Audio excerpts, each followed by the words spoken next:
Hello, gentle viewers. This is Avindian, welcoming you back to Churchill, the third and final episode in which we shall see whether we can win World War II, and if we do, who comes out on top.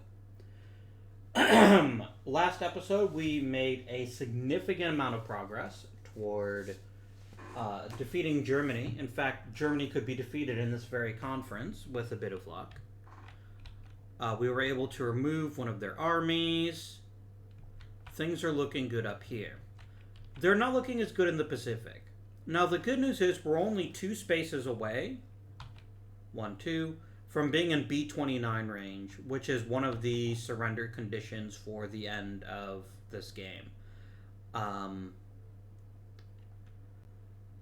But honestly, at this point, this is pretty much the only option.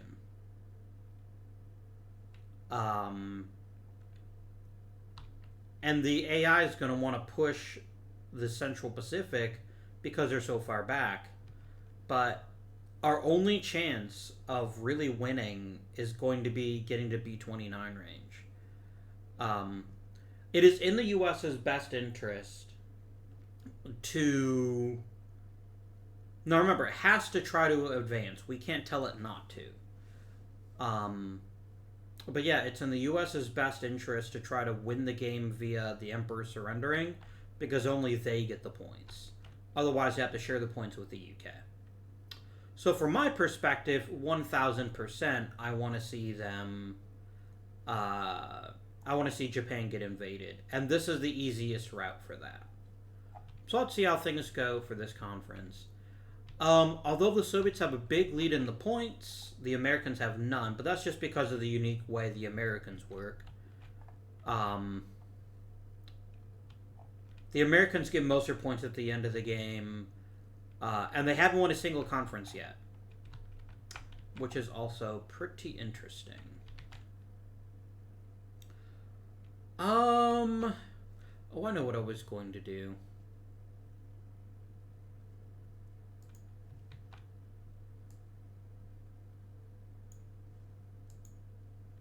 Nah, it's not going to help. Anyway.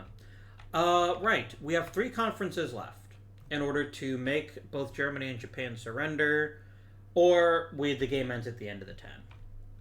So I don't think America's got a chance to win this game at this point, unless they do manage to get the Emperor to surrender to them, and only to them, and if they can make a bigger inroad into Europe, which they've actually done a very good job of. They've already got 4 countries in Europe, and they've got 1 colony. And it's going to be very expensive to kick them out because of the stupid United Nations buff. But I can't do anything about that. Only Stalin can. I can't push or pull this one. Oh well. C'est la vie. Let us flip the conference card. It says the Tolstoy Conference. Oh, I bring up the idea of series of influence of Stalin, so the global issue is on the table. I don't love that.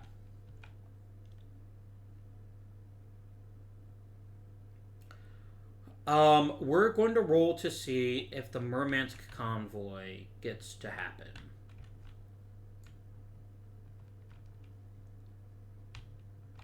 So I'm going to bring this over here, and if it's less, and we roll 1d6, we want as low a roll as we can get. And we failed. Stupid convoy. Oh, well.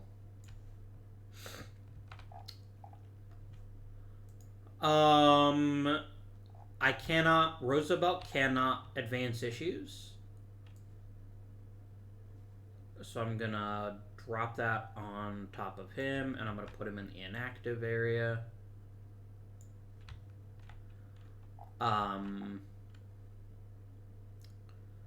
We have to put one of the German reserve starts in the Western Theater. Basically, that means there's going to be 3 here in Germany, so I'm going to set this one here. I'm going to move these others over here. Just as a reminder, this is a chance for the Soviets to make up a lot of ground, too. So we'll see what they manage to do this turn. And then finally, we'd have a partisan dispute. We'll roll one of my dice. I'm right here. And nothing happened. Okay. The conference is set up. Now we deal out the hands.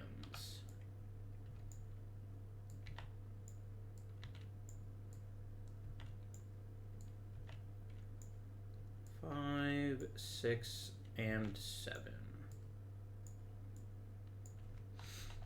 That's their hand. 1, 2, 3, 4, 5, and then flip. Shuffle, shuffle, shuffle. 6, 7. And then the Soviets. 1, 2, 3, 4, 5, 6, and 7.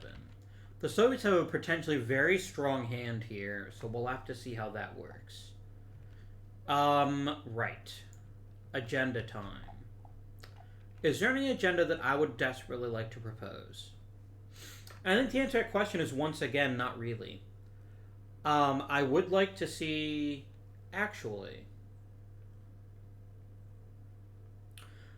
taking over in the Pacific would be an interesting decision. It would give us more offensive support to use there. But I'd also like to get a U.S. directed offensive. So there's issues, but I don't think I want any well enough to use one of my best cards for it. So I'm going to go ahead and use Sir Percy Noble. He is my my card for this.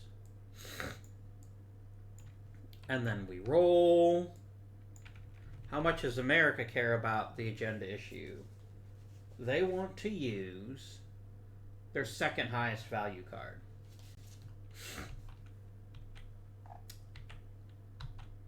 Which is going to be Henry Morgenthau Jr. Because these are the same value. These are equally the highest value. So you definitely want to use Hans Morgenthau. So I'm going to discard that card.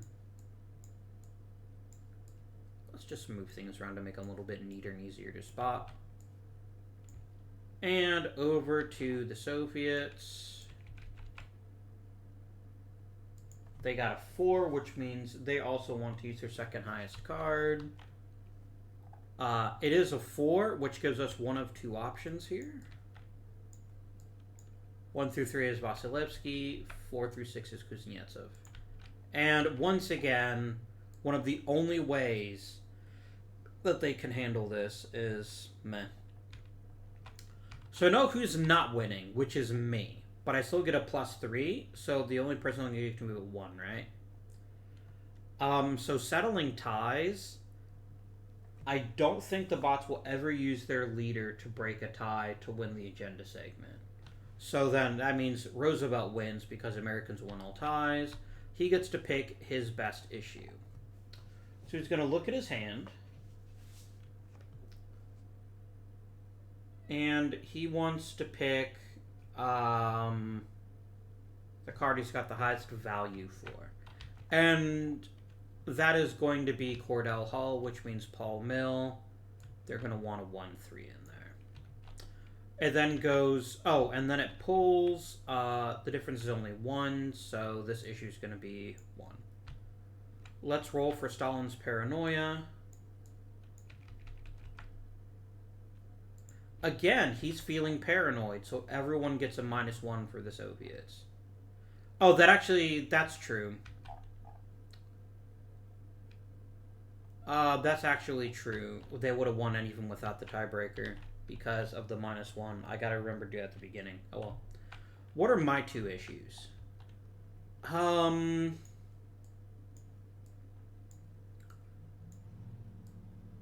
I think we can really use anything, but I really want a U.S. directed offensive. And I think I also want Pacific Theater leadership. I think it's time to start working on this, try to take it for ourselves, and then that'll give us a bit more of a punch later on in the game. Those are my two issues. Stalin.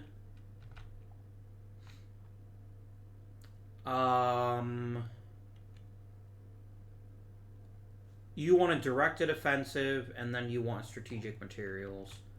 Let's go ahead and have you roll to see. 1 through 3 is my production. Sorry, 1 and 2 is my production. 3 and 4 is their production. 5 and 6 is Soviet production. So they pick my production. That's fine. It's not fine. Oh, there is no Soviet production. Derp. And then they're going to go ahead and they're going to pick a U.S. directed offensive. No, I should make them roll for that too, shouldn't I? 1 through 3 American. Yeah, 1, 2 American, 3, 4 British, 5, 6 Soviet. And they pick Soviet. That's probably a bit silly, but whatever.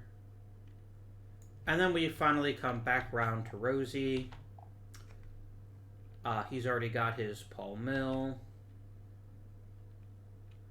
You want a production issue. And I guess another political military? That would be a 5. That'd be a 4. Is there anything here that says he will automatically propose the A-bomb? No. So yeah, that's interesting. No, this actually doesn't... So this would be worth a 5, this would be worth a 4, this would be worth a 5. So it's going to be a Paul Mill, and it's going to be another production issue.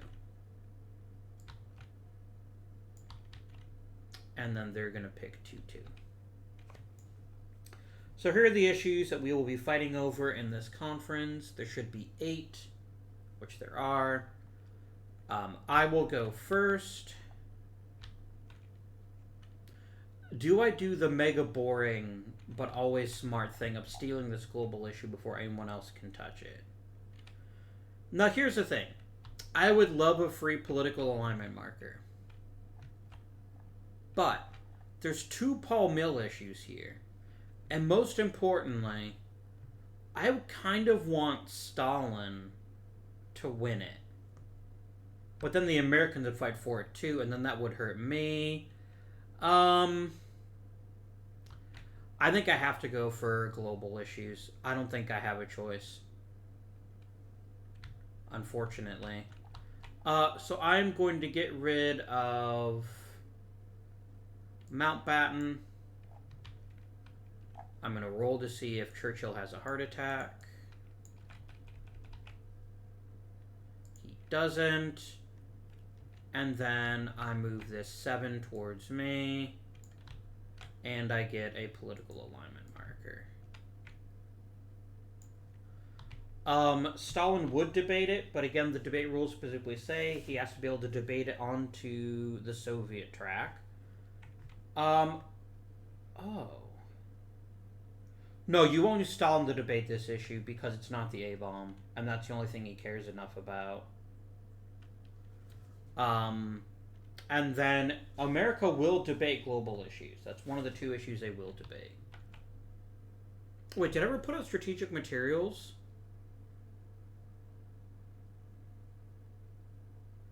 No, because I decided production was the higher value, which is true. Only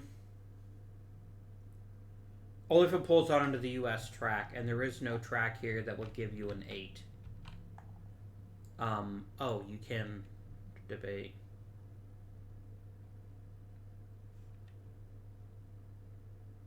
Yeah. They're not going to want to do that. So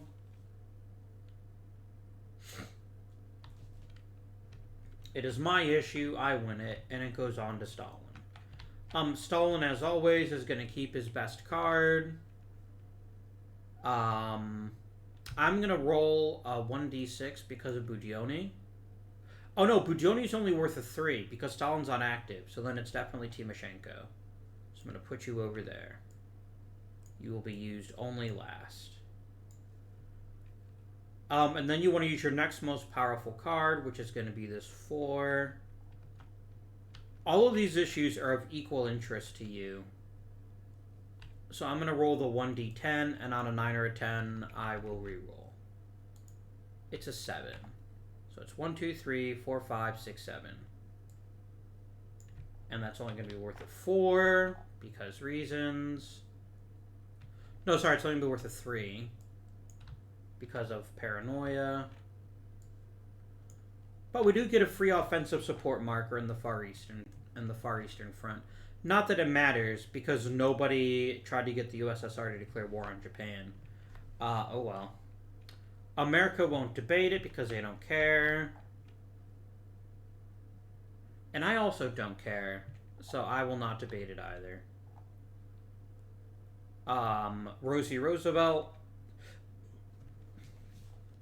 When do I use you?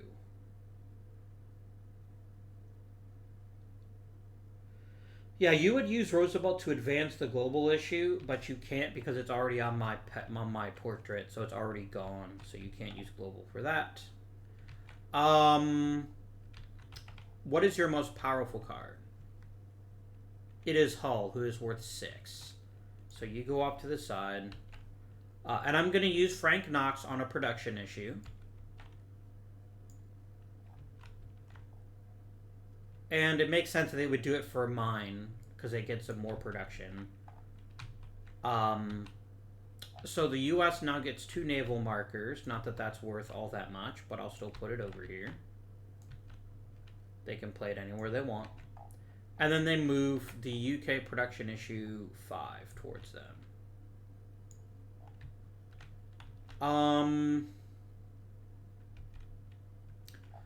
I can yank that back by debating, and I think I will. I'm going to go ahead and play Sir Stanford Cripps. I'm going to remind myself that I have the option to pass, and I'm going to pull that 6 towards me. So 5 and 6. I'd like to keep my own production if I can. That concludes their turn. I am finished. It goes over to the Soviets. Budioni is a 2. All of these... No, the production issue is actually the strongest. This is going to be worth a 3 for you. And they're going to pull the U.S. production. Americans won't debate it. I can't debate it, because I can't. No, I can if I really desperately wanted to. But I don't mind the U.S. I don't mind them having some U.S. production. That doesn't really bother me any. Over to Roosevelt. Paul Mill is very strong, so he's going to go ahead and play Bill Donovan. And they're going to pull this one over to them. I could debate that, but I don't think I'm gonna. I think I'm just gonna let it go. But Stalin might.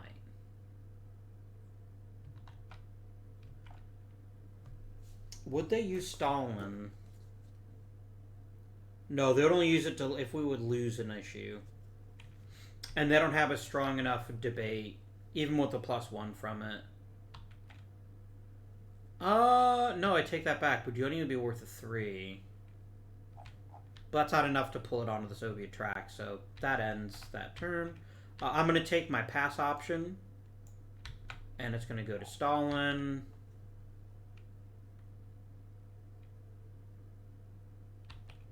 Oh, Derp, you're mega strong if Stalin isn't there. Yeah, you're actually worth a 5. So that's actually the case. If he's worth a 5... No, it just pulls it to the middle. He's just going to use it now. Whoops. Yeah, Budioni is worth a 4. For that. They can't have Pacific Theater leadership, so I'm just going to roll a 1d6 for the others. The Soviets never get to be theater leaders. Sorry. A 1. You're going to take the U.S. directed offensive, and you're going to put it here. Which I don't like. I wanted that for me. But I don't have a real strong way to affect that, so I'm just going to have to eat it. And Roosevelt, again, doesn't care. Back to Roosevelt. His best issue is a 3... No, a 4. Jimmy Burns is worth a 4. They're going to roll 1d6, half and half. They want the Pacific Theater leadership, so they're going to go ahead and pull that over by 4.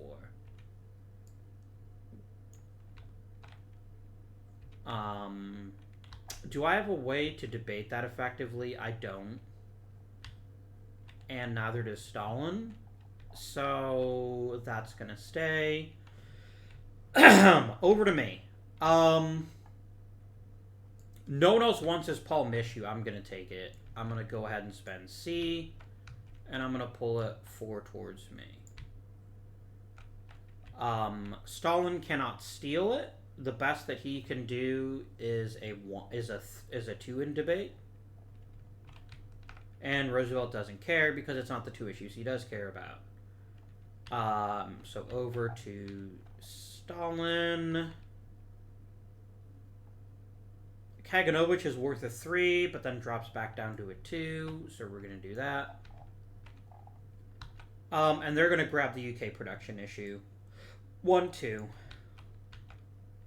America won't debate that. I will. And that's going to pull it 5 towards me. So it's going to go 1, 2, 3, 4, 5. There we go.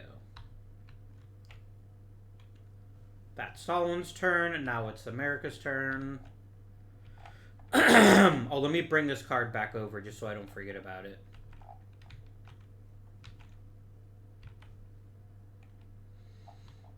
Biddle's worth 3 as long as it's out on the Soviet track.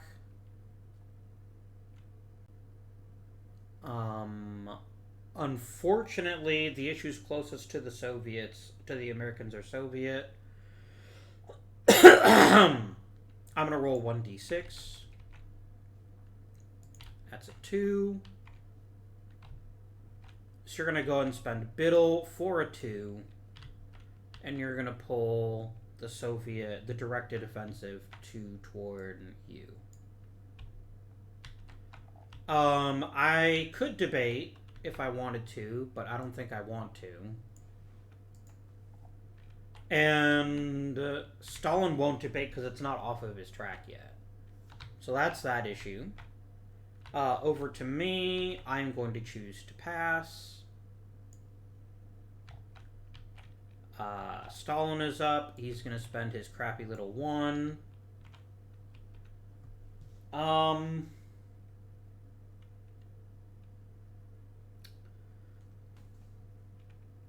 I guess he would debate any of these 3 equally, but he won't take this one because he can't do anything with it. He's going to roll 1d6. He got a 6, so this issue comes 1 closer to Stalin. And that's fine. I don't really care about that. Stalin is finished. Now it's your turn. You also get a 1. What is closest to the U.S. track? It's the directed offensive for the Soviet Union. So here we go. That does that. But now Stalin triggers. Doesn't he? To debate another head of state. So it's only if it would be for a head of state card, not a staff card. And yeah, I think he's going to use Timoshenko to make sure that they keep it, because it's also worth a +1. So that's Stalin's last move. That would be worth a 6, but it's actually just worth a 5. No, wait, it's still... Okay, so this would be worth a 7 normally, so it drops to a 6. So this is now pulled all the way over here. Back to... me? No, yes. Back to me. I'm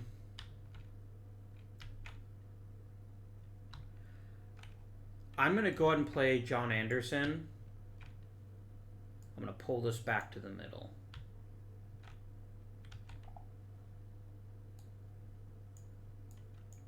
Give me a 1.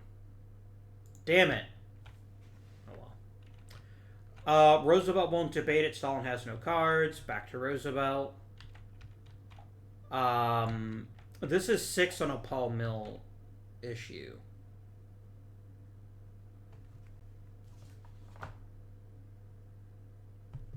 Because it always uses the strongest card and attribute that will advance anything to the US track. That'll pull that to the US track. That's a 6. So he's going to go 3, 4, 5, 6. Which doesn't make me happy. I'm going to use my last card to debate. I want that. No, I don't. Fuck. If I take this, it just pulls it into the middle, and then nobody gets it. And I'd rather have Pacific Theater leadership. So with my last card, that's what I'm going to do. I'm going to pull this toward me so that I win the issue. Now this is going to be painfully obvious. They're going to use Stalin to break the tie so that he can have won the conference. Because otherwise, Stalin and I would both have 3 issues. So he gets even more victory points. This is getting out of hand. That puts him up to, Jesus, 34. Yikes.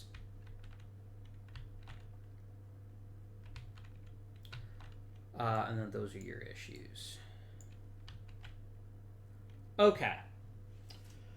To the order. Directed offensives come first. And we know what the Soviets are going to say. Eastern Front.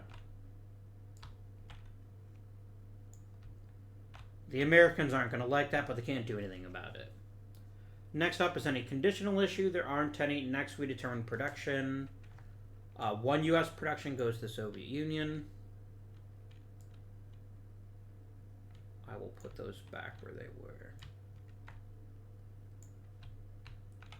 Alright, so the Soviets have 4, the Americans have 5, and I have 4. So the Americans...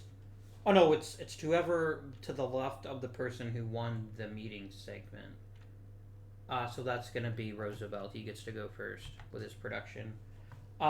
He must spend 2 of his production in the Eastern Front. He's not happy about that, but he'll do it.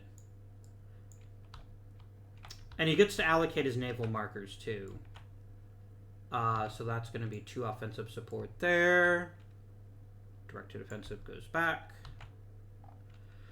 He has 3 production left. Where is he going to put naval markers if he's given the choice?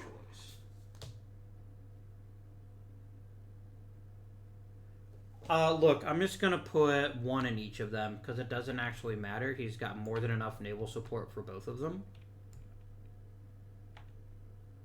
So there we go. Some free naval markers there. Okay. If the second front is impossible, all FBs in production. Once D-Day is done, we want to put offensive support here. So they're going to go ahead and contribute their last 3 for offensive support against Germany.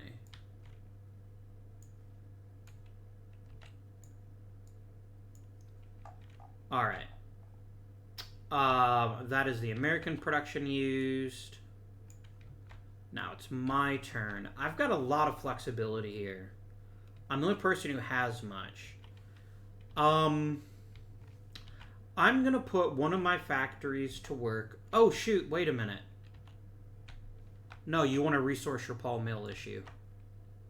I forgot about that. So that you'd only spend 1 of your production on the Western Front. Because that always comes first.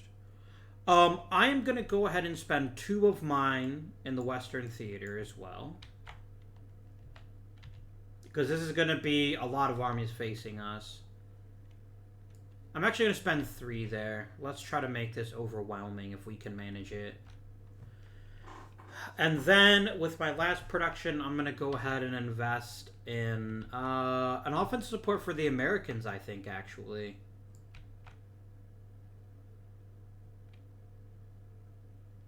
Because I can basically guarantee that I get 5 victory points if I get this to advance successfully again.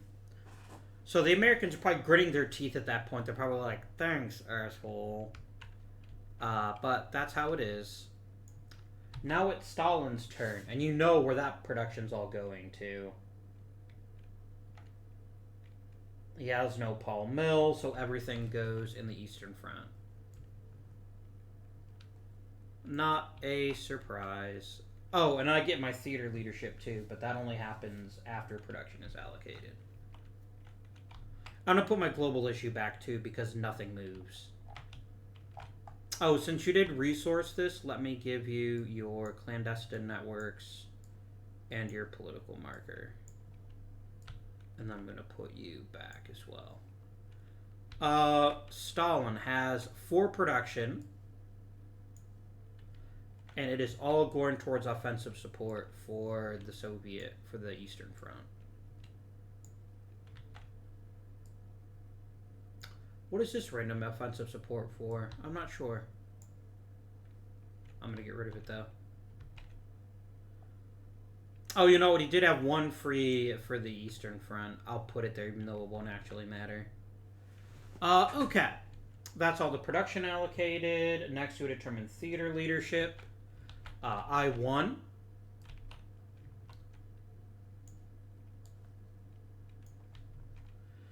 Which gives me 3 support to use in the Pacific. Which is great, actually. I'm going to go ahead and give myself 2. I'm going to put all 3 of them here, actually. Because much I'd like the U.S. to get closer to this B-29 space, I really want to make sure that we are... that we can move this front and kick Stalin out of here. I'll feel a lot better if I didn't have to worry about that. Okay. That's that. Global issue has already been won and nothing happens with that. And, okay. Clandestine networks. Everyone gets at least 1. The U.S. has the most, so they get to go first. Is there any American that is not accompanied? No. So then he's going to go ahead and roll on the table. And as with the last couple of times, I'm not going to force him to play an illegal move. Because that's just dumb. 3-2 would be clandestine marker in Romania. He's going to happily kick the Soviets out of there. Because that could mean that he can use this to do a thing later. 3-4. 3-4. He's going to put 1 in Siam. Which is just going to kick me out.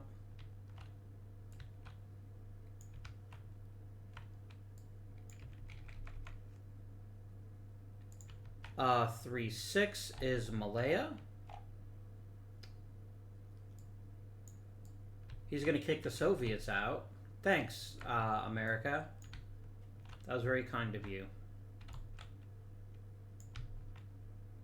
And then 1 more for him. 5-2. He's going to put a marker in Greece.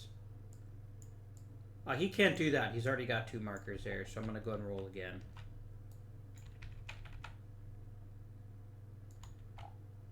3-4 is Siam again. I don't like that. Please stop. I mean, he can't take it from me because no one but the British can have colonies here, but it's still a bit irritating. Then I go next. I can place one of these anywhere I see fit. If no one else wants the Middle East, I'll put it there. And then let's roll on the Paul Mill table for our good pal Stalin. Nope, he's going to use it in Romania. Because it's his political marker with nothing on it. Alright, the US has a political marker. But it has nowhere that it can legally play it. So this political marker is basically useless.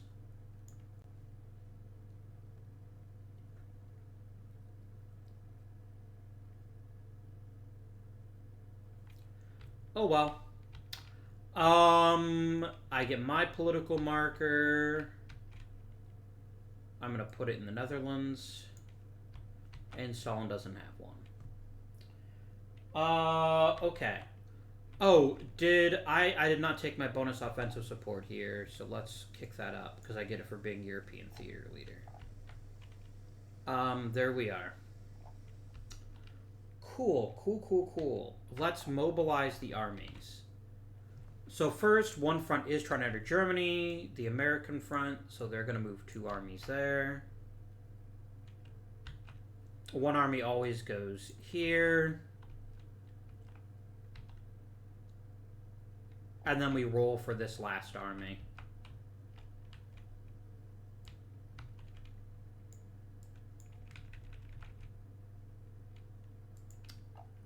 Three is the Eastern Front. So 2 armies go there. That's the German army placed. Now it's time for the Japanese army. No one's trying to enter Japan, so 2 are going to go to the Far East.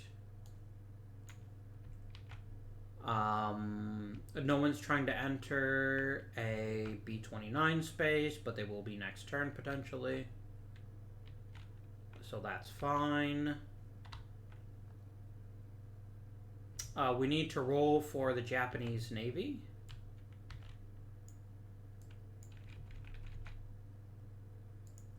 And nothing there. Because it was in place, we don't sink it, so the other 2 armies are added randomly.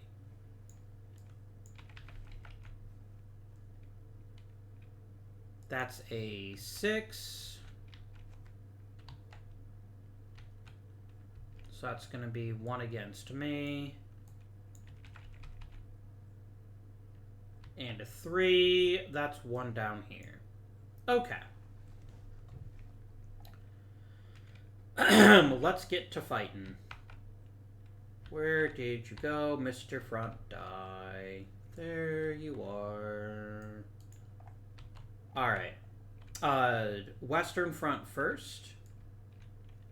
I'm going to get rid of 3 offensive support, so the 3 armies are out of the way. This gives me a combined value of 3 times 2 is 6, plus 2 is 8. I need to get an 8 or less to advance into Germany. And I got a 6. Germany has surrendered. Oh, but that doesn't matter yet, because the Soviets, we need to see how far the Soviets can advance. So we're going to take one of these away, and the 2 armies go away. That means they need a 6 or less, which they got. Alright, the war in Germany is now over. And we'll talk about what that means here in a minute.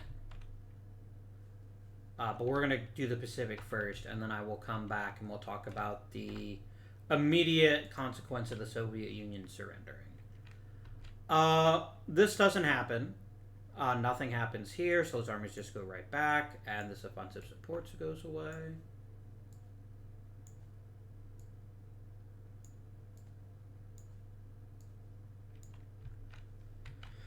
I'm going to roll to make my advance. 1 offensive support cancels out 1 army. And I need to get a 6 or less to advance on this front. And I get a 1. Very nice. This is a flat 2 or less. You fail, and this is a flat 2 or less.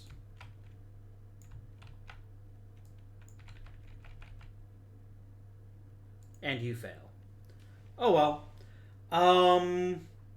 Okay, so now we talk about Germany's surrender. Who gets the German technology markers? Because those are worth VP at the end of the game.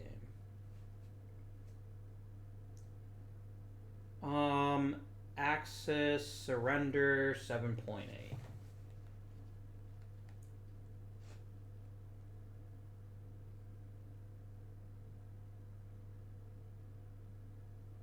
So one of them never gets used, and the US and I both get one of these markers. So I'm going to put this over here by him. I'm going to put this over here by me. And this one just goes away. We will do victory point calculations later on for this one. I don't really care until the end of the game. But this means this theater is effectively no longer a war zone. Although it does mean... Hang on. Yeah, because the front advanced. So... it's one back for me and one back for you. Okay. You are now active again until you die. Alright. So this means we no longer care about this front. And both the US and I are going to pour all of our resources in this last two conferences to try to beat Japan.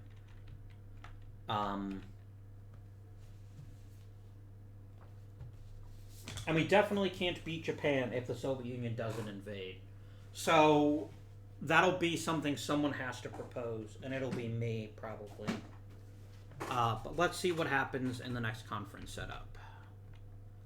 Oh, flip. Flip. Looks good. And everything is back where it belongs. Let us now flip the card.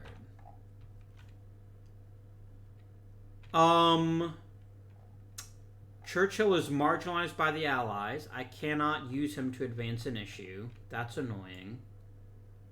But okay. The USSR directed offensive is now on the table. Roosevelt's in poor health, so he is also inactive. Interesting.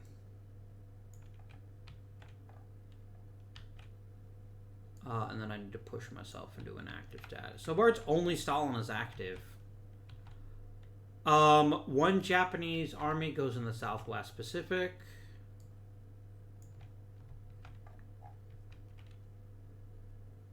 And then there is a government and exile leadership imbroglio.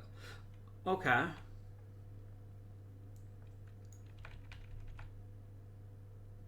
And it's a 5, so nothing happens. Okay.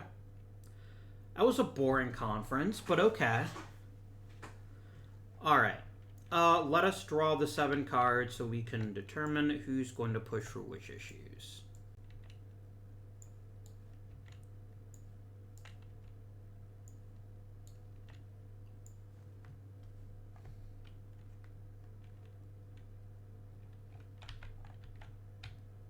Oh, sorry, you get 7 cards. I don't know why I stopped. 1, 2, 3, 4, 5, 6, and 7. 1, 2, 3, 4. Oh, this is a bad hand for them. In all of their ones. Where's that other red die I just rolled? Here it is. Oh, we need to roll for paranoia. No paranoia. I need to determine if there's any issue. Like, here's the thing. There is no way that I am not going to get the issue that I want, which is declaration of war by Germany. Or, sorry, on Japan. So I'm going to go ahead and use Sir John Tovey because he's otherwise kind of useless. Oh, roll in. On a 5, I think he uses his second to lowest, right? Yeah. He's got multiple 1s, so his next lowest would actually one of several 4s. Yikes. Alright. Boop. 1, 2, 3, 4.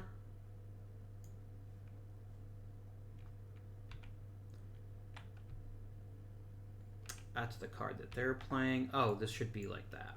There we go. And then Stalin. How badly do you want to win this? You got a 4, which I think is the second most powerful card, right? Yes.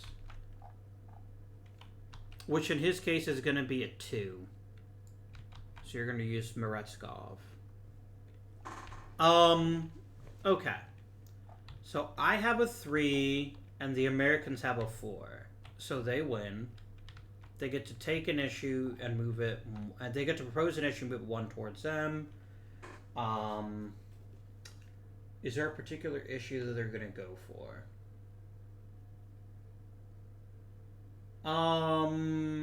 No. It's based on whatever the strongest card in his hand is. It would be a 6, because it would be the Paul Mill issue again. Didn't you just play Stimson? I guess you didn't. Okay. And then you're going to pick a 1-3. I get to pick 2 issues. USSR declares war on Japan. For sure. And...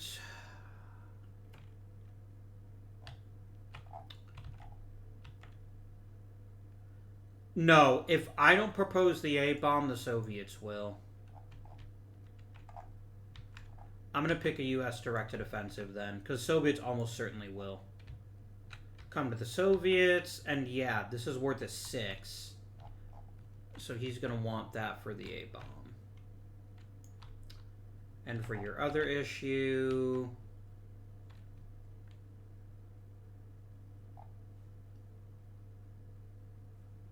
a production issue, I think. I think he'll pick U.S. production.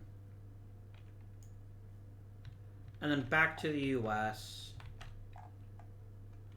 Strategic materials and U.S. production, I think.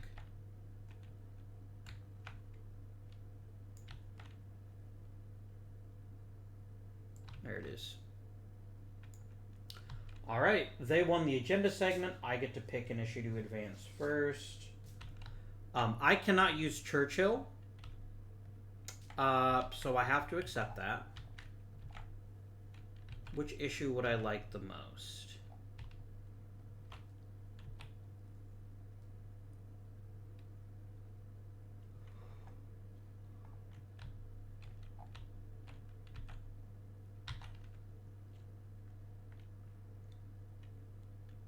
Churchill's not active, so I can't use either of them for their boosts.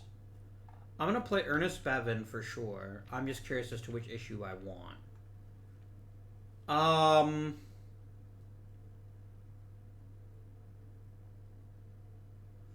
Forcing the Soviets to support one of the other fronts actually sounds like it could be really powerful. So I'm going to do that.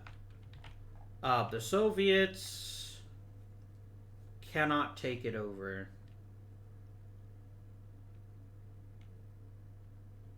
So yeah, nothing happens there. And the Americans won't debate it. Okay. The Soviet Union. We're instantly going to use Stalin to grab the A-bomb. He is very specific about that issue. There are 3 weak cards, so we're going to roll 3. A 1d6. And it's Merkulov. And this means the next time I play a staff conference, I have to roll to see if they get arrested. But Stalin has been used, and the A-bomb is his. And it cannot be debated.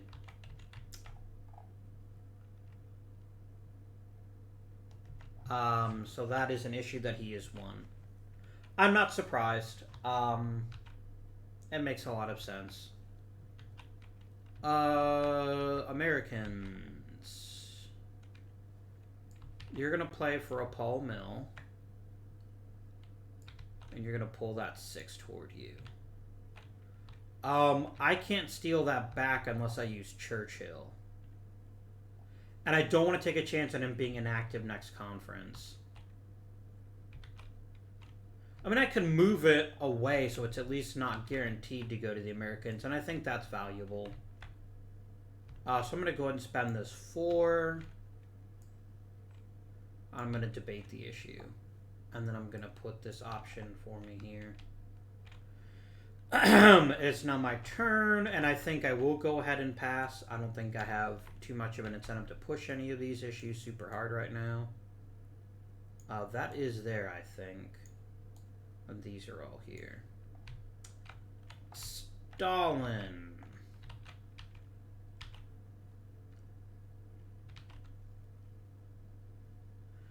You get a +1 if it is... It could get Zhukov arrested, but... The only other option is to play a 3. But yeah, I'm going to roll the Chief of Staff. He was a 3, so which means he's worth a 4. Oh, that's fine. And I'm going to grab this U.S. production issue and pull it there. And I need to roll to see if he gets arrested. Nope. America won't debate, and I don't think it's worth it unless I can grab it for myself. And I can't.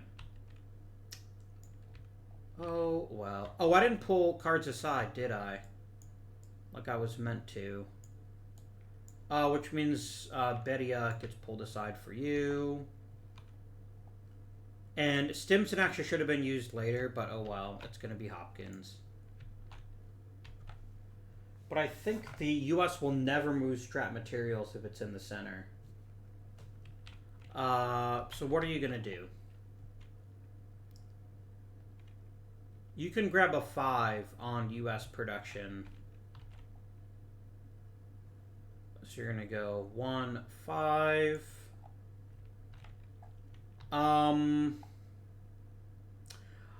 I will debate that. If I can steal some U.S. production and control it, that is definitely worth it to me. So I'm going to go 1, 2, 3. I'm going to use my turn to pass. The Soviets are going to go next. I'm going to pick Novikov. And I can't put an Eastern Front marker on there because the Eastern Front is done and it can't advance any farther. Once they have... Oh, wait, maybe they can. When the Axis surrenders in a place, can fronts keep advancing?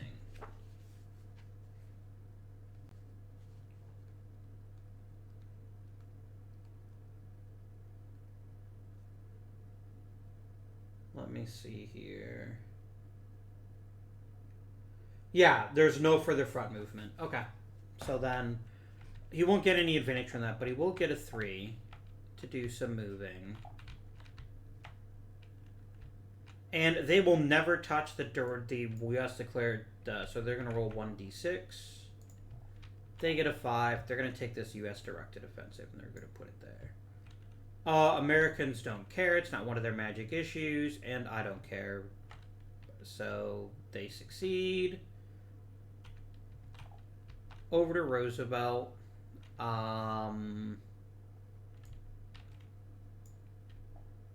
Francis Perkins for that production issue. 1, 2, 3, 4, 5.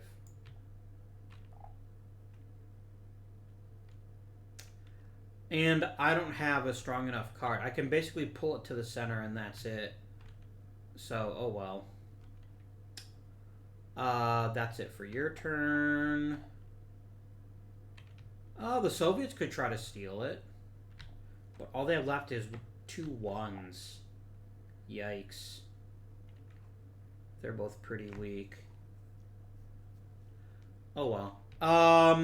Okay, it is my turn. I want that Paul Mill issue. I'm going to go ahead and play Sir Evil. 1, 2, 3. The Soviets can't pull it onto their track, so they're not going to do that. And the Americans won't debate it. Over to Stalin. Stalin is going to play this chap on a directed offensive.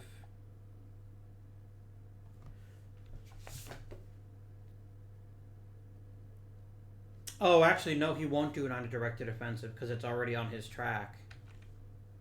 Then I guess we'll move the strategic materials. And here's the interesting thing about strategic materials. Moving it doesn't help you can't stop the movement early like you can for the other conditional issues. So that moves over to him. The Americans could move it, but they can't control it. Oh, but we can use Harry Hopkins. Yeah, let's do it. They're going to debate it, because it's one of the things they do care about. Right? Oh, no, it's not. They don't care about it, but I can still use it next turn to fix it, so it's whatever.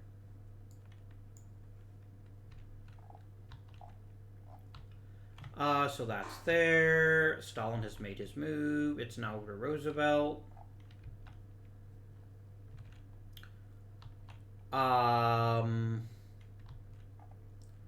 They're going to play Jesse Jones, but they're not going to play it on strategic materials because he doesn't want to push it past the center.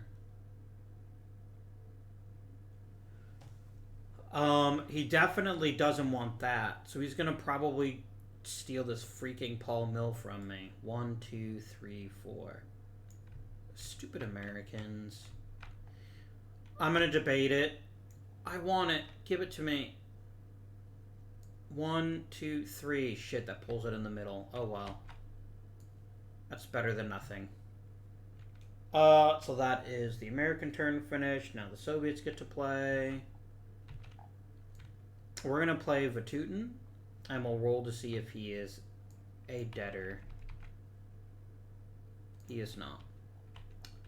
So they just kind of go, yoink, and both me and the Americans are all like, yoink.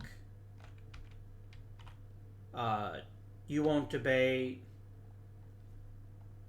Oh, no, that's actually worth it. No, because it wasn't a debate. Never mind. Do I want it so badly that I will spend my last card to try to grab it, knowing that the U.S. won't touch it? No, they actually would. I'm going to save it. So I'm not going to debate it. This brings it back to the Americans.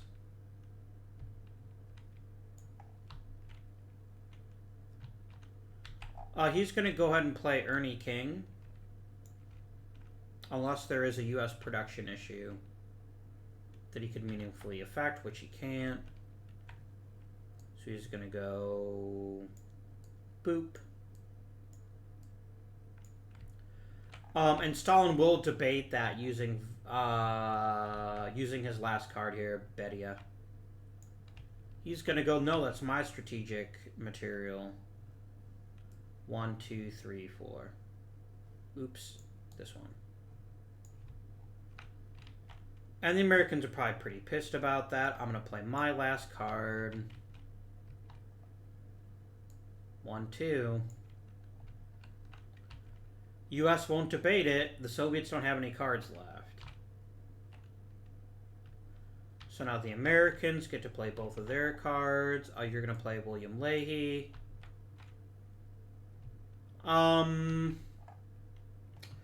Will you ever use FDR to advance anything but... No, Alright.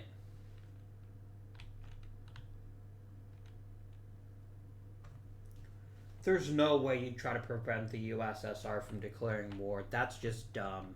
I'm going to override the bot, because that's what it would want to do. It's only a 1, right? So the best he could do is deny me this issue. It wouldn't help him win the conference, but that's what the card says to do, right? So he's going to take that, and then with his last card, he's going to pull the strategic materials into the center because of Harry Hopkins.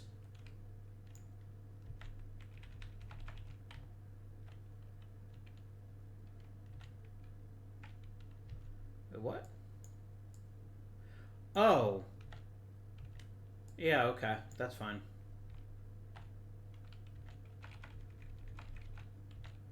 And we'll flip it Mr. Stalin. Alright. Let us begin the allocation of 1 issues. First of all,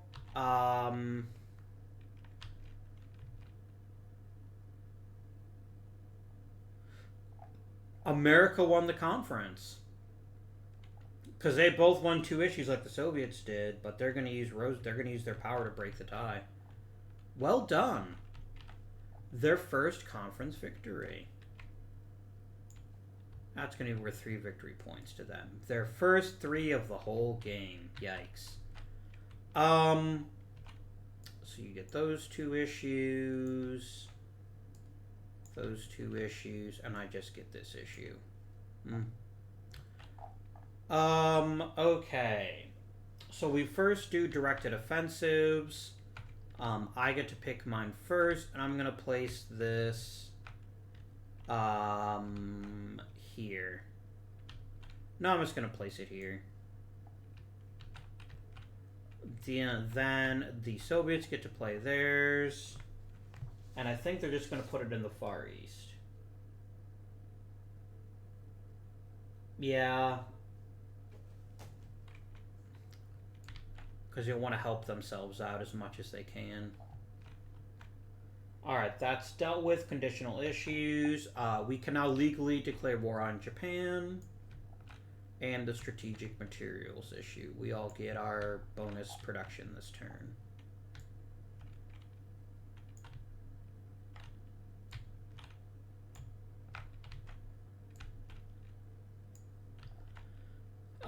The next issue are the production issues. The Americans won both of theirs, so they actually just don't have to deal with it.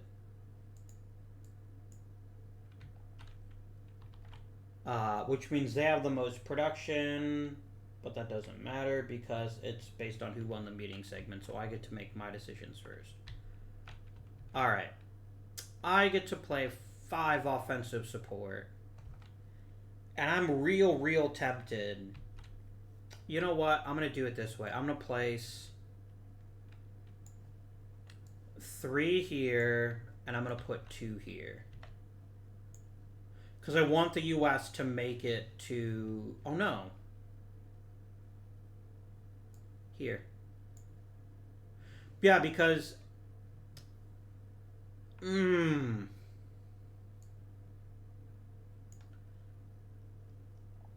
Fuck it. I'm putting it all on me.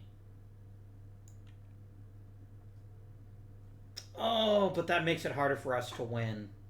And defeating Japan. But the thing is, we're not going to be able to invade Japan, right?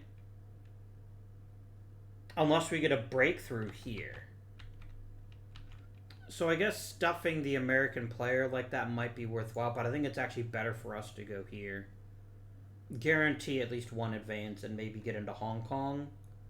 No, wait. Shit. If I do that, I would need naval support. So actually, we'll go ahead and put this in the Far Eastern Theater. There we go. Because a breakthrough wouldn't help me, and I'll need to invest in the Navy next turn. Okay, that was my production decisions. So I'm going to put you back. Good old Stalin, you get 4 production. I think you just pump it all into the Far East, right? Yeah. So you're going to put 4 offensive support here.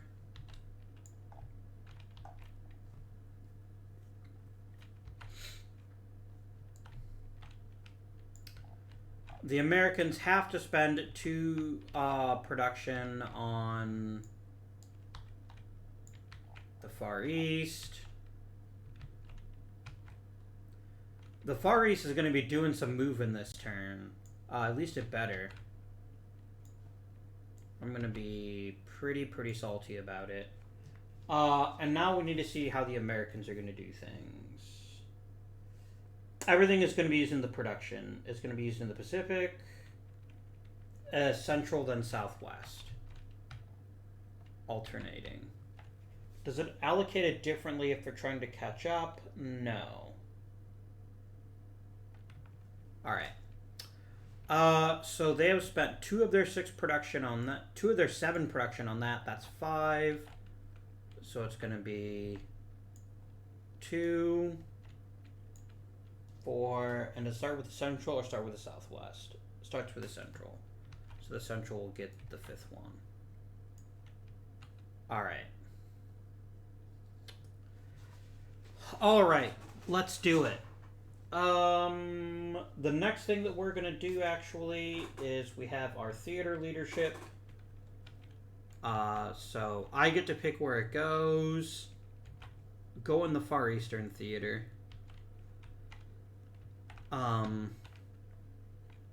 Then the A-bomb triggers. Now, I take that back. Past Conference 7, the Americans always use 1 production on the A-bomb. So this will be a +1 to the die roll. But Stalin gets to advance. He gets his last 3 points from that.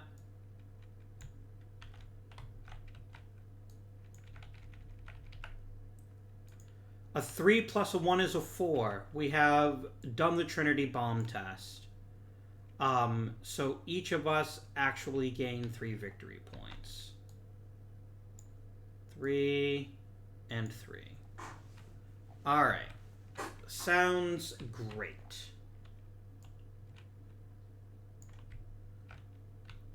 And no one won the Paul Mill, so that doesn't get sourced. Alright, let's do this thing.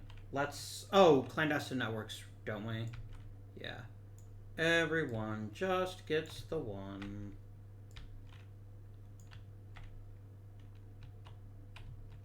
The Americans are going to roll randomly for theirs. A 5, 6. That would be Cambodia, Laos. So they're gonna slide their clandestine network under mine. Whatevs.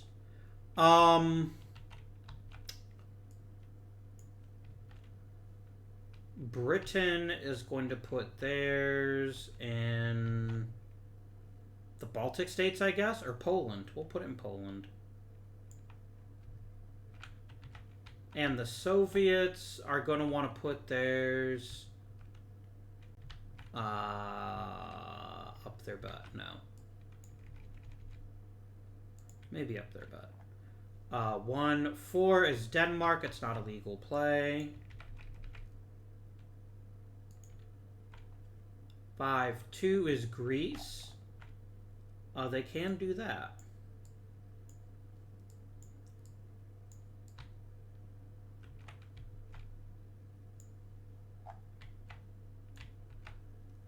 All right. Now we do some front advancing. So, we have already met one of the surrender conditions. Germany is surrendered. The second thing we need to do is the U.S. is in the A-bomb marker, but the front has to be in a B-29 space, which is either Kyushu, the Marianas Islands, or Formosa. Unlikely that we'll get to any of those anytime soon, but maybe. And then finally, the Soviet Union has to at least get as far as Manchuria, which is going to happen almost certainly this turn. So, 2 armies are going to go there. We're going to roll to see if the Japanese Navy gets frisky. It's a 6, which means nope. And then we roll to see where this last army goes. Front number 4. Right here. Alright. Starting with the Soviet front. Remove 2 offensive support. Remove the 2 armies. We're gonna advance. We have a 12. This is all about whether we get a breakthrough. Oops, I rolled the wrong die. So we have to get basically an 8, 9, or 10, and then we get to go 2 spaces instead of just 1. Wait, that's not right, is it? This is 7. Yeah, this is 7, which is 14, 16. I get a +6. 6 and 6 is more than 10. We go boop, boop.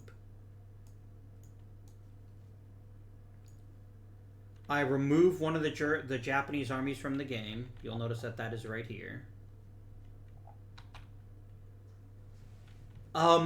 With a really big advance, the Soviet Union could actually invade Japan by themselves. That would be absolutely insane and would be a crazy way to end the war, but it could definitely happen. Let's do CBI now. This is going to be a 3. That's 6. Plus 2 is 8. I need an 8 or less. And I get a 4. So boop. And boop. The Marshall Islands, I need a 6 or less. We get 3. Very nice.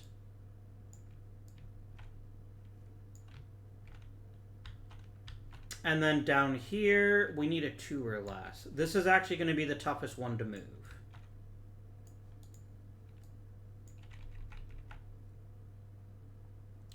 That doesn't move. Okay. All that is done. Now we delete this last conference card. We're going to go into the last conference.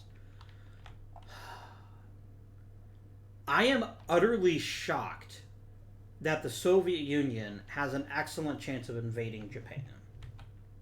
It is definitely something that could happen if we pour tons and tons and tons of resources into it.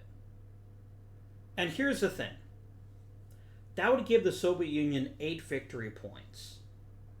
But it would also give me some victory points because I kept the US out. I would get 3 more points for this, and we would get our inter-service rivalry bonus. No, I wouldn't. Yeah. And the US could get to the Marianas Islands next turn with enough support there. So I think we'll probably beat Japan. It's just a question of what happens with this last conference. All right. I am active. I think the first thing that's happened is Roosevelt's going to die. Yeah, Roosevelt is dead. Poor Roosevelt. Hello, Harry Truman.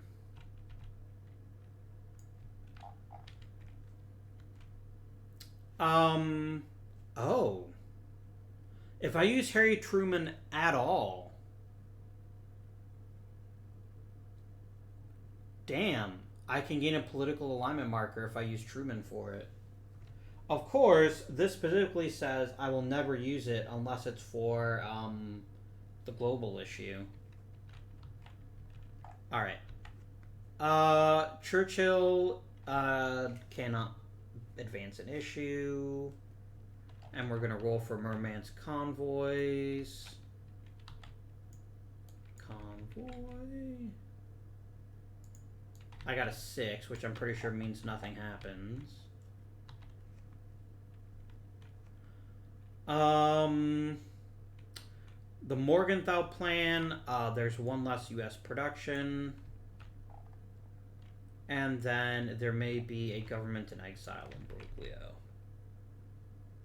There is. Oh dear, that's going to change things a lot. And we do it 3 times. Oh dear.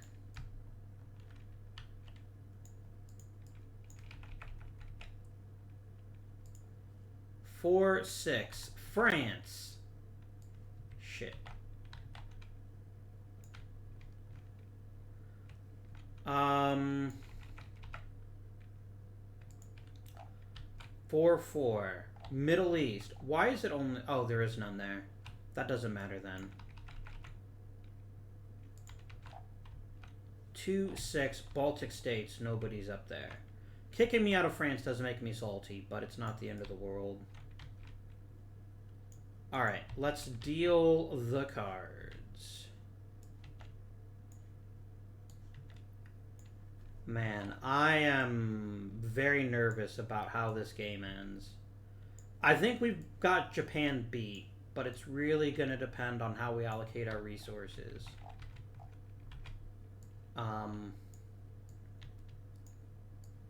3, 4, 5. Flippity dippity. 1, 2.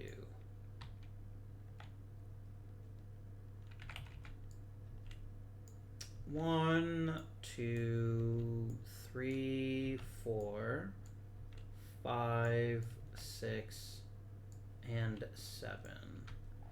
So I'm going to go ahead and remove European theater leadership. It's no longer possible. Declare war on Japan and A-bomb research. None of those issues can be proposed anymore because they don't matter. I really want the global issue. Do I want it bad enough to spend Clement Attlee on the agenda segment?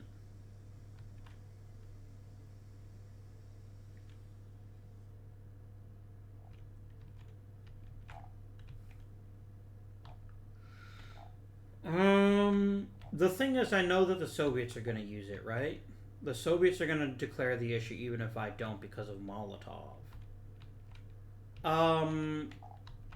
So I think I will pick... I've got a really strong hand this time around. I'm going to use Henry Wilson, because otherwise he's useless to me. That gives me a 3. The U.S. Wants to play second highest value card. That's going to be good old Claude here. The Americans got a really bad hand. We'll see how that works out for them. A 3 is second highest value card. Oh, let's roll a 1 through 6 because there's 3 4s. Every time I could use Kuznetsov to gain naval support in the fucking Arctic Theater, I roll so that he gets used on the agenda segment. What the hell, game? Alright. So if it wins, look at the highest card, value card in hand, and pick something in line to it. It's global. They're going to go ahead and play the global issue and put it on the 4. No, not the 4 track. For them, it's worth a 4, but they contend with a 3, so it's only over by 1. Alright. Next to them is the U.S. What are they going to propose?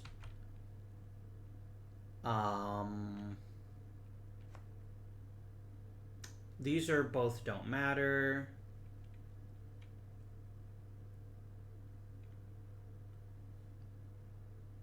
You'd be worth a 4, so it's going to be Pacific leadership and a directed offensive. Let's say a Soviet let's roll 1 through 6 for Soviet versus British. They're about the same. 2, it's British. So it's a British directed offensive and Pacific theater leadership. My 2 issues were gonna be global. I want Paul Mill. Pretty badly, actually. So I'm going to propose the 2-2 and the 1-3. Comrade Stalin, you desperately care about a Soviet-directed offensive and U.S. production.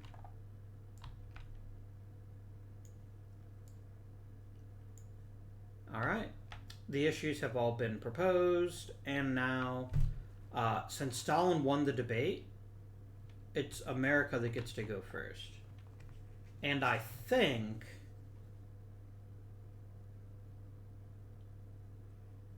yeah, we're going to use Truman to advance the global issue.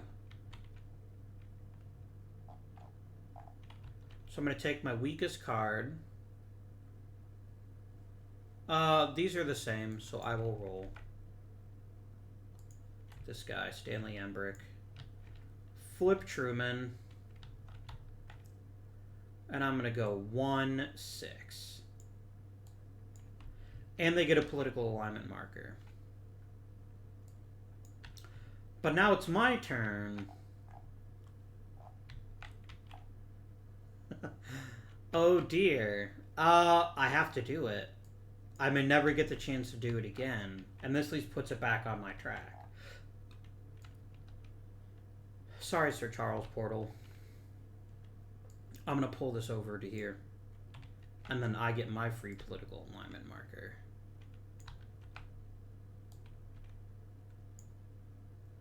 And now we're both inactive because we've been used. I mean, I was inactive anyway because I wasn't there, but... This brings now Mr. Stalin. Oh, damn it, did I do it again?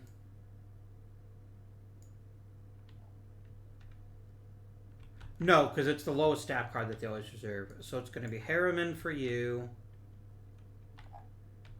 And it's going to be a Molotov for you. Alright. Mr. Stalin. You can get a 5 for a production issue on the US track, but there isn't one. So you're going to use 5. Oh, I didn't roll for Paranoia. Please don't get it. That's going to fuck a lot of shit up. God damn it, game.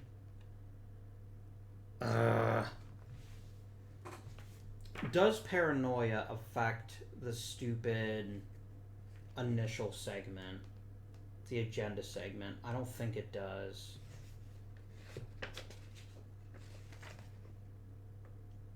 .31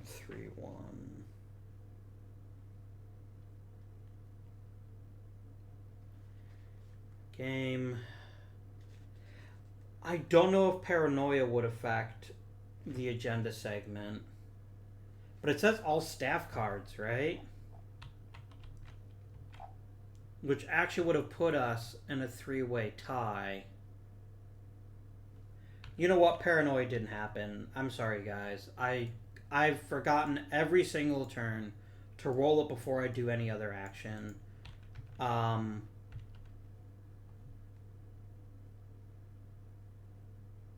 So yeah, my apologies, but that's where we are. It didn't happen.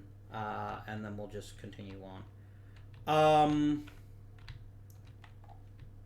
So your best card to play is gonna be Kulik.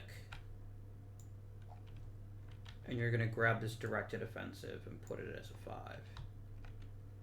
The Americans won't debate it, because the Americans will only ever debate if it's an A-bomb or the global issue. And I don't care. So you're done. Americans go next.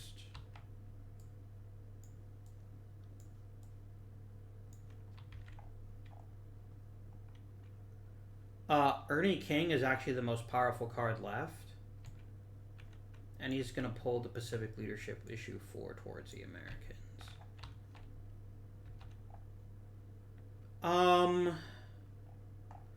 I'm going to save my powerful cards. I have a plan, but I want to make sure that it's not wasted.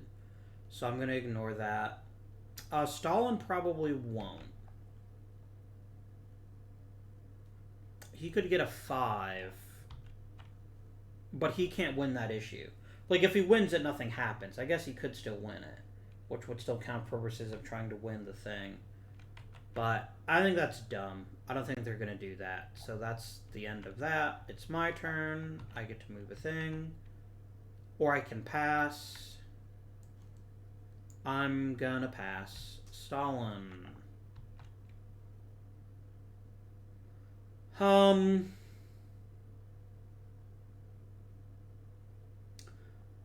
It's gonna be Voronov.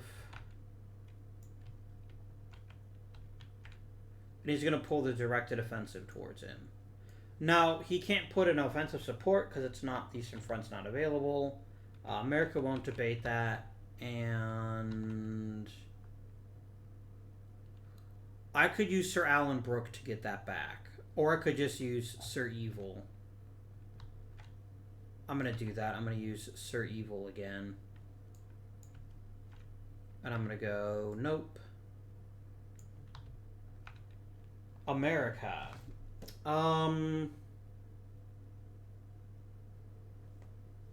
What is the next most powerful card that you have? These are both equal. This is worth a 3 if you use it on U.S. production or a directed offensive. So you're going to use that to pull the U.S. production issue. Do I want to debate that? No. Does the Soviet want to debate that? Yes, they do. This is worth a 6 because it's a production issue on the U.S. track. So that goes 3, 6. Mr. Churchill. I want some of that Paul Mill goodness.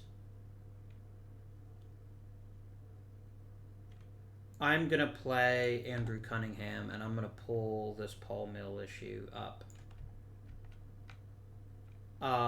Will Stalin debate that? No, his cards aren't strong enough, and the US doesn't care.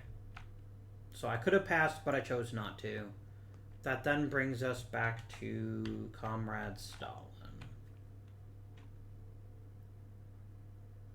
These are both crappy cards. Neither one of them does anyone any favors.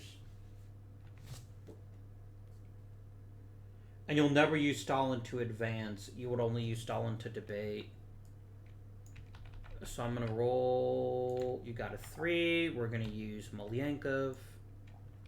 It's only going to move it by 1, but he's going to try to capture this Paul Mill issue. He doesn't care. I do care. Wha-bam. Anthony Eden with the steel chair is going to go, yeah, that's ours now. And Stalin's probably like cursing and everything, but that's life. America. These cards are both the same. They're gonna roll randomly to determine whether they'd rather have the global issue or the directed offensive. They pick the directed offensive, so that's 1, 2. I am going to choose to not pass so that I can play Alan Brooke. That's going to be worth a 3. I'm going to pull this UK 1, 2, 3 over to me. And that's not going to help Stalin any, so he's going to ignore it. Stalin's going to play his last card. He's going to see if Vatutin has dies. He does not. He's going to pull this to the center. Which means...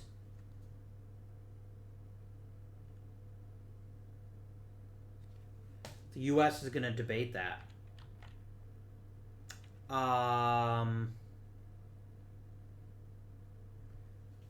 Do they use their strongest possible card?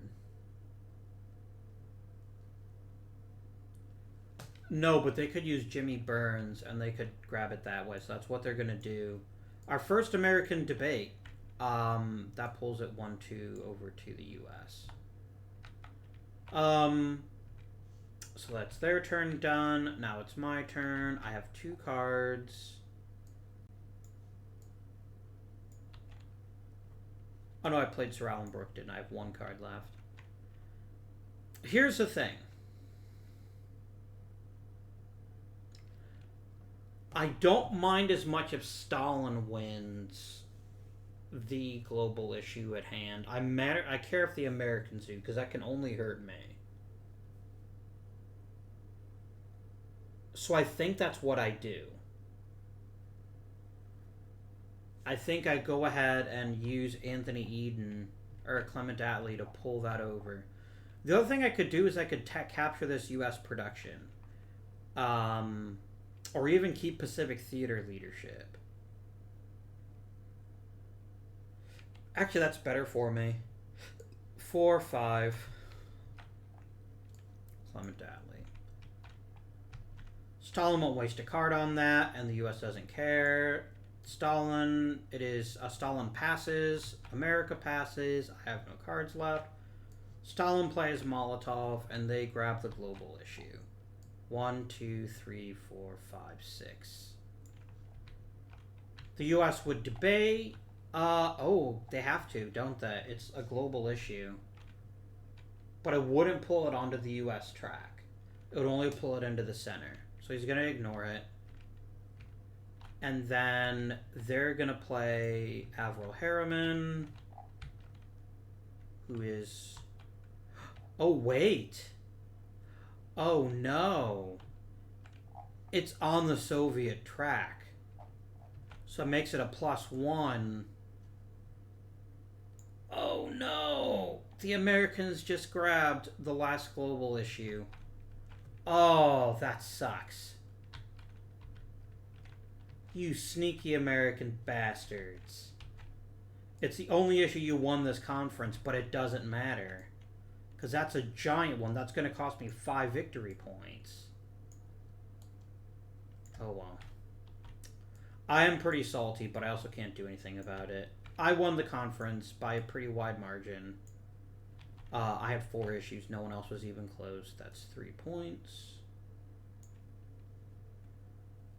Alright. So that means we allocate things. Stalin is going to use his directed offense in the Far East. America doesn't have a directed offensive. I have one. I'm going to direct the offensive on the Caroline Islands. I really, really want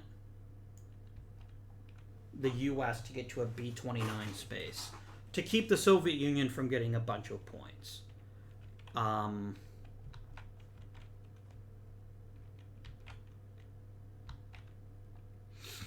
That's all the directed offensives taken care of. What's the second issue? Conditional issues are on any production.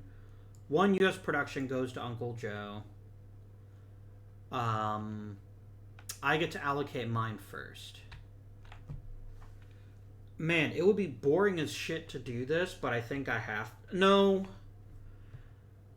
Getting to Hong Kong doesn't help us win. And I have to spend 2 of my production in the Caroline Islands anyway. So I'm actually going to spend all of it there.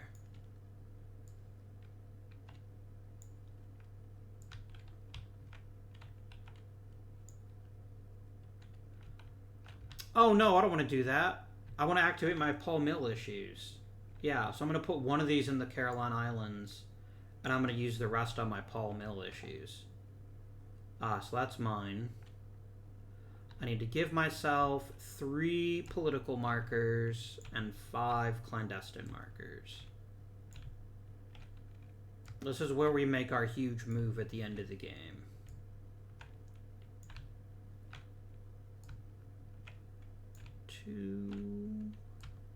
A 3, a 4, a 5. Alright, so that's that. Oh, that's my Paul Mill issues 1.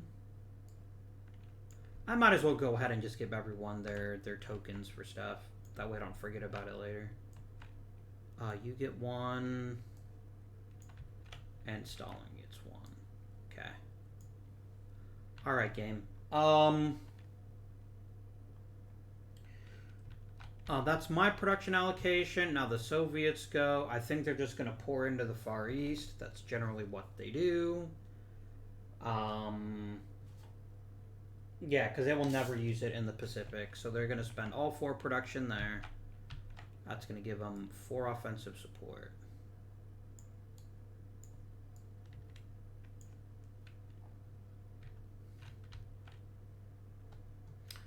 And then finally, Roosevelt has 4. I don't think you're going to use any naval production. I think you're going to alternate. So you're going to spend 2 in the central and 2 in the southwest. Alright, that's all the production allocated. Now the global issues happen. Because you're a jerk, you stupid Roosevelt. Or Truman, I guess, since Roosevelt's dead. I do get the Pacific Theater again, though, so I'm going to get bonus support there. So that gives me 3 more support.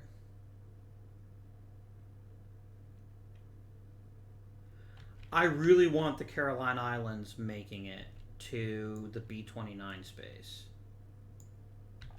I want to make sure we beat Japan. That's worth quite a few points to me. Or at least it's worth... Because the thing is, I'm not going to be able to invade Japan. No one's going to get there this turn. The Soviets might, if they got really lucky, but I doubt it. So we're going to pump this up to make sure there's a real good chance that we can defeat Japan. Because, and here's the reason why I want this to happen. If either power hasn't surrendered, then the lowest score gets bonus points, and the highest score loses points. That's actually going to help the U.S. do better. And I also honestly just think I wouldn't consider it a victory, even if I did get the most points, if it meant losing there. Plus, I'm going to get points as long as they don't advance there, which is going to be pretty nice. But maybe they will. Who knows? Okay. Let us place the things. Alright, I'm going to go 1...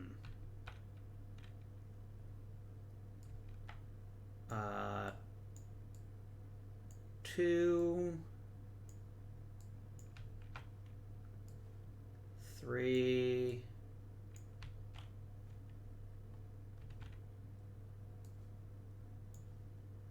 4...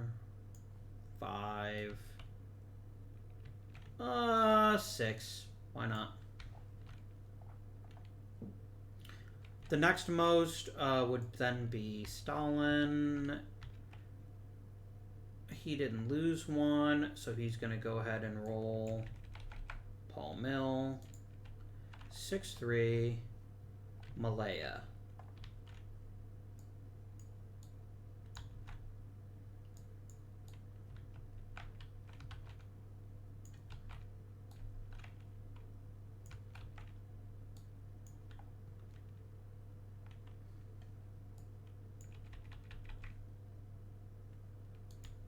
You got yours in 3-2, which would be Romania.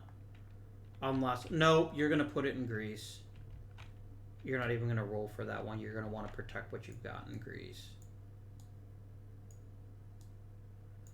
Alright, I get to place 4 markers. So we're going to go 1, 2, 3, 4.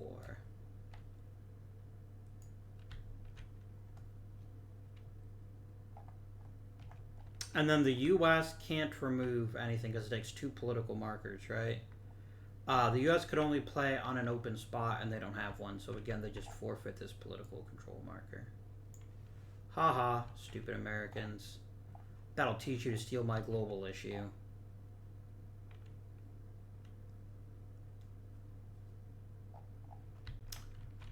Damn it, game. Oh well. Now we do advancing the front.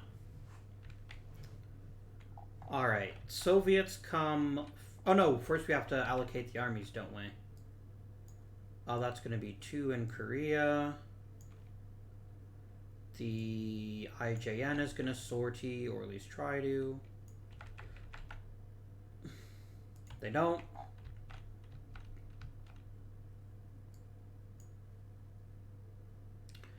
And then the final army, anyone trying to enter a B-29 space, it's going to go there. So you're going to go to the Marianas. Alright, game. Let's roll for the British first, because it's going to be the easiest. It's just a 1, 2, or a nothing. Nothing. Soviets, both armies are subtracted by these 2 offensive support. I need to get a 6 or less. They get a 10. Oh, that's big. Them getting this 8 victory points would have been really nasty for us. But they didn't. Marianas Islands. We will flip 1 to do that. So this is a 6. 6 times 2 is 12. That's 14. We're looking to see if they get a breakthrough. So we had 4 to the star roll. A 9. Not quite good enough, but they did make it to a B-29 space. So the best news is that Japan's going to surrender. If we get a 6 or less, I get here. I really hope they don't get it. That's a 7. Haha, fuckers. No advance for you. Okay, my friends, we have completed the game. Now all that remains is tallying up the final score. So, we get 3 victory points for each and every political marker we have.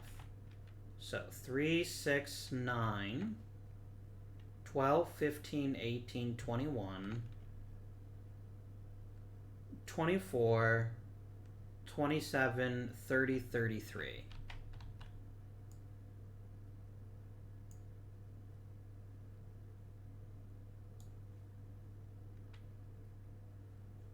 Wait, what? No, that should be 50, right? Let me rewind time. Okay, I'm at 17 right now. If I add 33, then I would have 50 points exactly. Alright. I jump into the lead, but I probably won't be there for long. We then add points for the US. That's 3, 6, 9, 12, 15. You're at 6 points right now. That puts you at 21.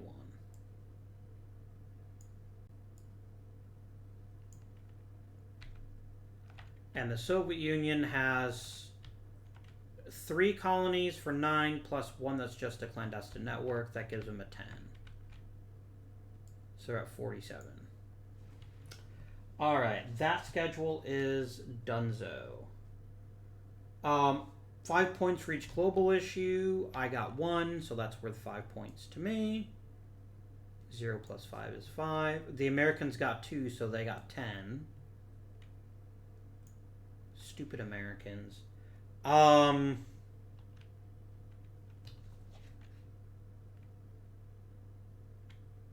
And then I get a bonus for any empty colony space, but there aren't any. Alright, Axis surrender. So, we're going to count up all of these different points for each of the Axis places.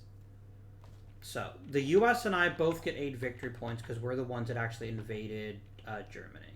So that picks me up to 63. And it puts the US up to 39. We check the Western Front box. We're all the way in there. We also, I get a victory point. We also each get 1 victory point for the German technology. Puts you at 40. Okay. The Soviet Union gets 2 victory points for making it to Prussia. I get 3 victory points for going to northern Italy. And the US gets 2. So that ended up being pretty equitable. You only ever get the highest. So, for example, we don't get any points for West Germany or the Rhineland. We only get for the farthest you advance on a track. We kept the UK out of Korea. That was huge. That would have been 8 victory points for them, but they get nothing. The only person who gets the victory points for Japan is, unfortunately, the US. Because they surrendered because of the atomic bomb. So that's 5 points for them. Because America never got back to the Philippines, I get 3, and the Soviets get 3 points. Inter-service rivalry, they both ended up at the same thing, so I don't get any points for that. And then I don't get any points for making it to Formosa because I didn't. So we end the game with a score of Britain 60, Soviet Union 52, and the US 47. So, if both Axis powers surrender and the points were between the highest and lowest scores 15 or less, it's 13, then the player with the highest score wins the game. One of the great things about this game, by the way, is it sort of punishes or not punishes you, but if there's too big a point there between the first and last place team, then it actually usually goes to the second place team, which is pretty zany. But just so you don't think I'm making it up, it's down here. So here we go. They both surrendered, and the difference is 15 points or less. And I got 60 points, and the Americans got 47. So, oh my lord, that was a long game. That was an incredibly long game. Oh dear. Whew.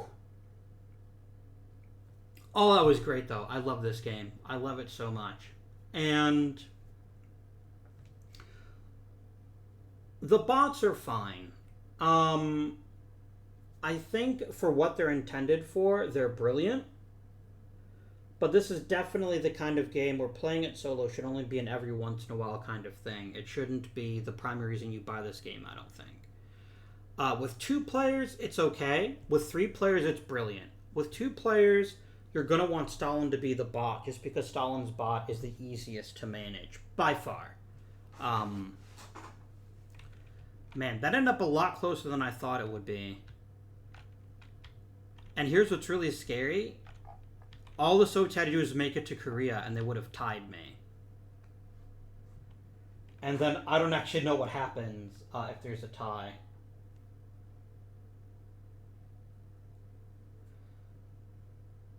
Oh, that's curious. I'm just out of curiosity. I want to look it up since this is the last video in the series. Rule 4.4 for Final Victory Tiebreaker. If the U.S. is tied for the lead, but it wouldn't be him. Here we go. Churchill wins unless the Soviet Union is the only country occupying Germany. So I would have won even if it would have ended tied. But yeah, this is a great game. There's so many levers to pull to improve your country's strength. I made a bunch of mistakes. I'm sure I did. If the bots have a weakness, it's the Paul Mill tracker. Because it's almost always going to be random, a human player can just pick up whatever they want to. Our biggest play, single big decision we ever made the entire game, colonialism. We very easily shut out.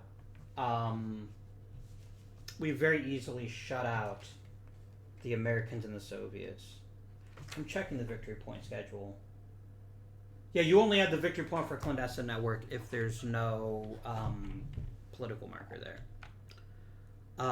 The one aspect of the game you guys never really got to see was the Arctic Theater. This gives them a permanent bonus to production, and it also opens up Norway and Finland. But you know what? It's not the end of the world. You still got to see most of it. You got to see everyone get up to the top of the A-bomb track and things like that. Now, keep in mind, the U.S. could have won this game. Even though they played fairly poorly for most of it. If the U.S. had made it to Okinawa and Kyushu, I would have lost 3 points over the Soviet Union. They would have gained 10 points. And that would have put them in second place. And no, actually, they would have won the game. So I think that's the best part of this game, is it's really easy for one player to run away with it, unless the dice are just absolutely fantastic to them. And the Soviets very easily could have won the game. They left 13 points on the board right here. Well, 8 points on the board, sorry. So yeah, it was a pretty crazy game, but we won. Now, the next game that we're going to play is Imperial Struggle. But I have spent a lot of time over the past few weeks playing just Churchill. And I love Churchill, but I think I need a break from the Saturday tabletop videos. So we will have Imperial Struggle the first Saturday of 2021. Which I believe is actually the second. Yes, because the first is... No. It's the second or the third. I'm too lazy to look it up right now. But, so we'll play some Imperial Struggle. That'll be an interesting game because there is no bot for it. I'm going to be playing both sides of it. So I'll be really curious about your feedback for that one. But until next time, this has been Avindian. Thank you for watching. And I bid you good day. Oh, that was a satisfying flip.